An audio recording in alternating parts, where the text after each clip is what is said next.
Bismillahirrahmanirrahim. Assalamualaikum warahmatullahi wabarakatuh.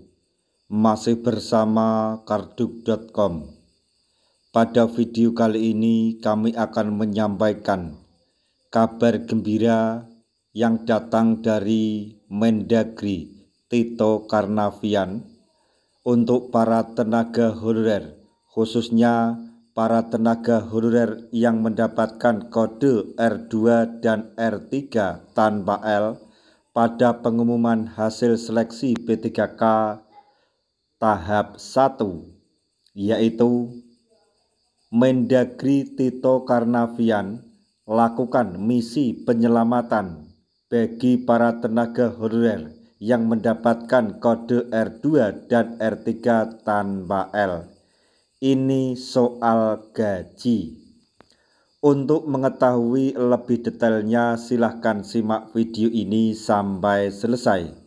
Tapi sebelum kami lanjutkan, bagi rekan-rekan yang baru menemukan channel ini, tekan like dan subscribe-nya,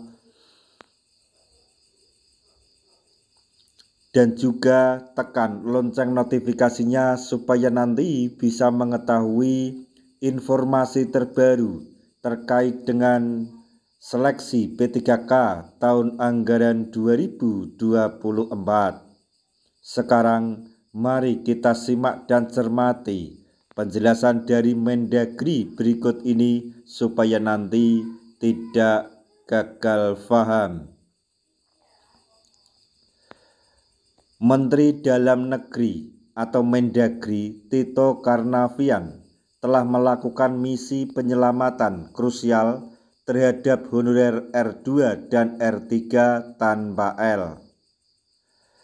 Honorer yang dinyatakan belum mendapatkan kuota formasi pada seleksi P3K tahun anggaran 2024, terutama soal anggaran gaji yang akan diterima ketika resmi diangkat menjadi P3K paruh waktu 2025. Pemerintah pusat telah memberikan waktu paling lambat 3 bulan kepada pemerintah daerah untuk mengusulkan kebutuhan pegawai pasca seleksi P3K dilakukan.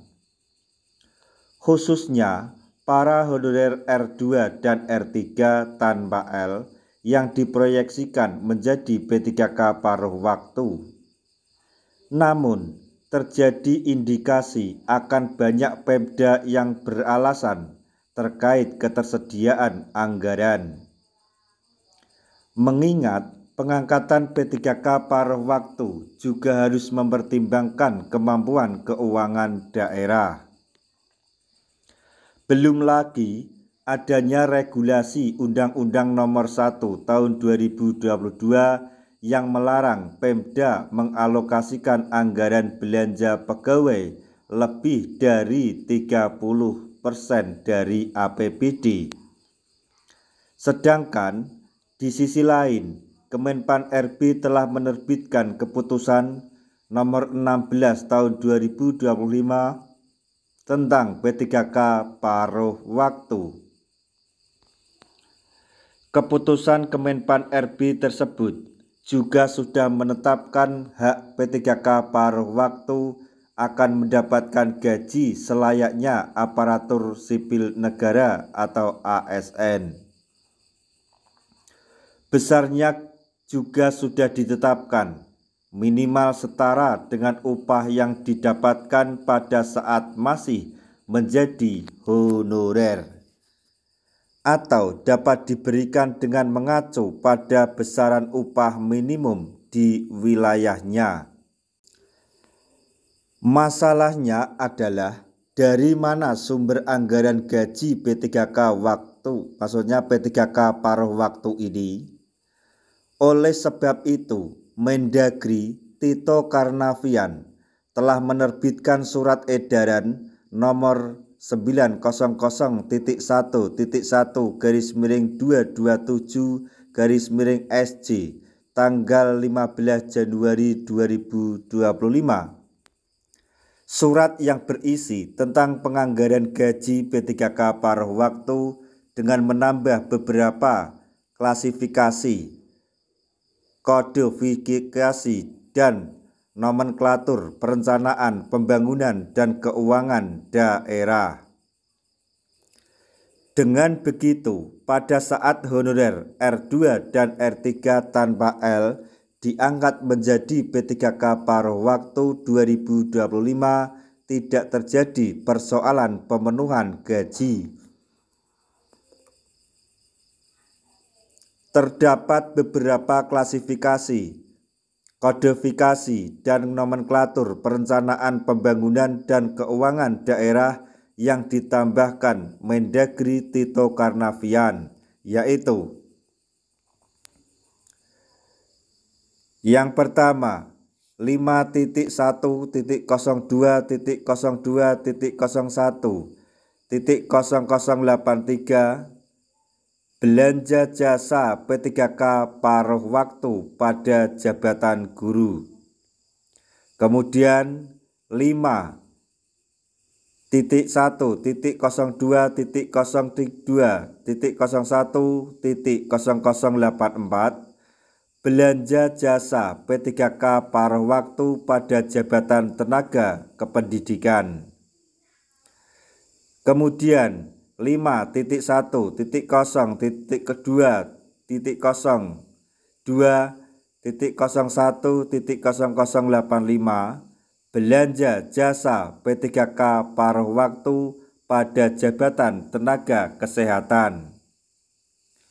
Kemudian 5.1.02.01.0086 belanja jasa P3K paruh waktu pada jabatan tenaga teknis.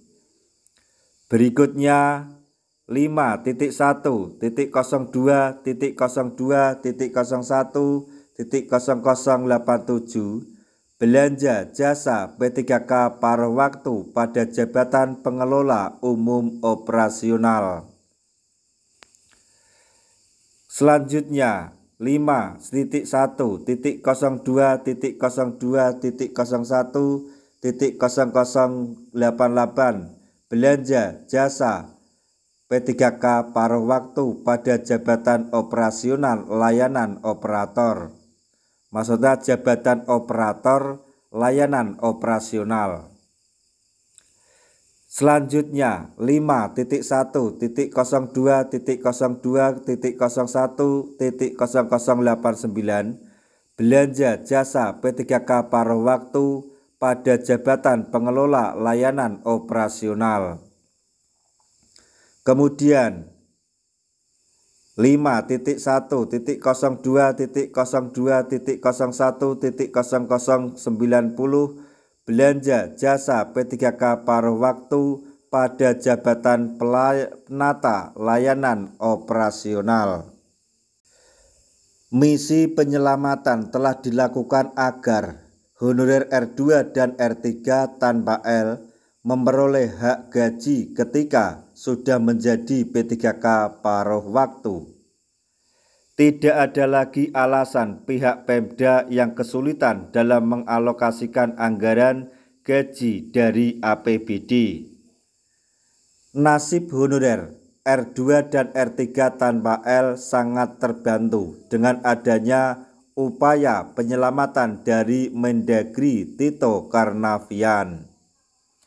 Nah, demikian tadi informasi yang dapat kami sampaikan. Informasi atau kabar gembira yang datang dari Mendagri Tito Karnavian untuk para tenaga honorer yang mendapatkan kode R2 dan R3 tanpa L. Semoga informasi ini dapat bermanfaat bagi rekan-rekan tenaga honorer semuanya. Di akhir video kami mengucapkan banyak terima kasih. Wassalamualaikum warahmatullahi wabarakatuh.